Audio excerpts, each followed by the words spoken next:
Tema sumber daya alam dari dosen pengaku Ibu Dian Wulansari SPD MPD dengan mata kuliah Ilmu Pengetahuan Alam kelas awal. Sebelumnya kami akan memperkenalkan diri kami. Saya Tri Ulina Bertarigan. Saya Wisdi Handayani Bule. Saya Lydia Snamora. Saya Felsuro Sutomisip. Saya Ignacio Espinosa. Saya Kristakis Tumorang. Penasaran dengan video kami? Selamat menyaksikan!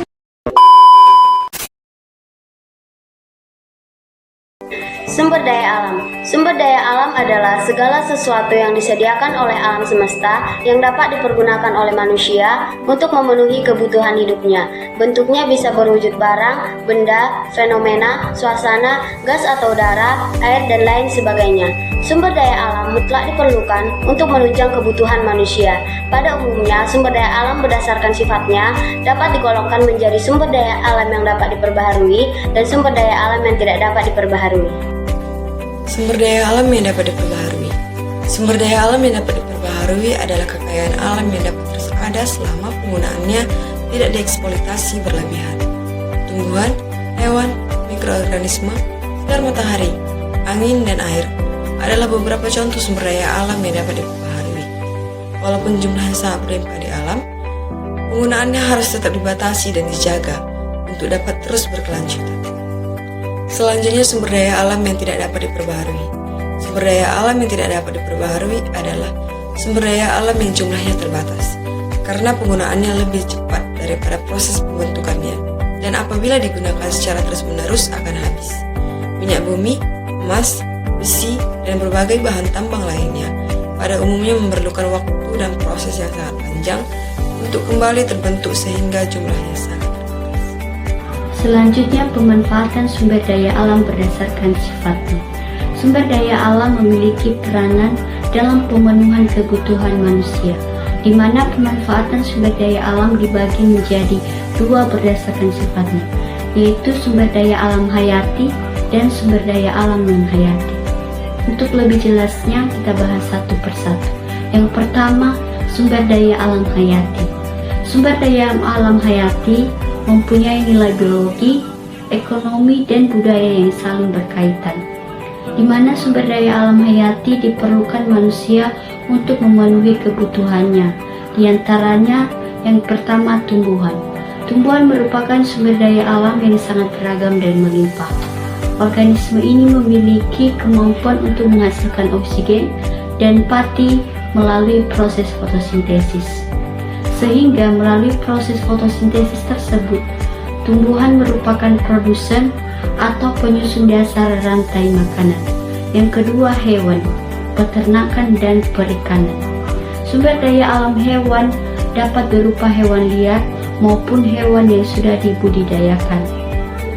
Pemanfaatannya dapat sebagai pembantu pekerjaan berat manusia, seperti kerbau dan kuda, atau sebagai sumber bahan pangan seperti unggas dan sapi. Untuk menjaga keberlanjutannya, terutama untuk satwa langka, pelestarian secara in situ dan ex situ terkadang harus dilaksanakan. 2. Sumber daya alam non-hayati.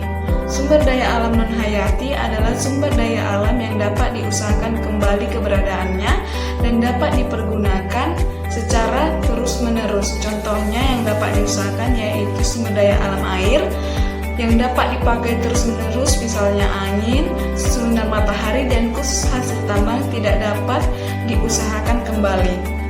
Selanjutnya, kerusakan sumber daya alam. Ketersediaan sumber daya alam di permukaan bumi sangat beragam dan tidak merata. Ada sumber daya alam yang melimpah ruah dan ada pula yang jumlahnya terbatas atau sangat sedikit. Bahkan ada yang sekali diambil akan habis.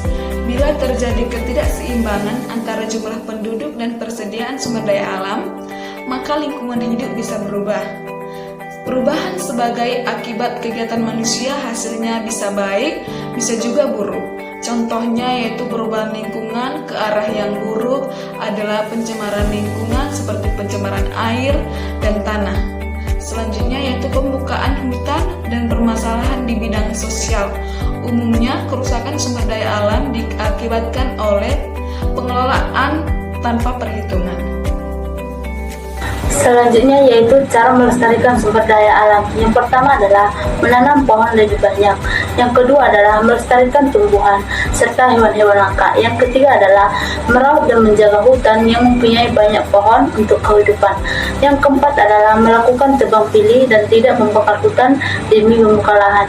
Yang kelima adalah memberikan makan secara rutin kepada hewan yang diternak. Kesimpulannya adalah sumber daya alam digunakan sebagai bahan produksi dalam rangka menghasilkan output yang baik berupa barang maupun jasa. Peran penting lain dari sumber daya alam antara lain sebagai penyerap sisa produksi dan konsumsi, sumber peningkatan kualitas hidup manusia, serta pengaturan iklim global yang mendukung kehidupan manusia. Sekian video pembelajaran dari kami, semoga bermanfaat. Terima kasih. Bye-bye.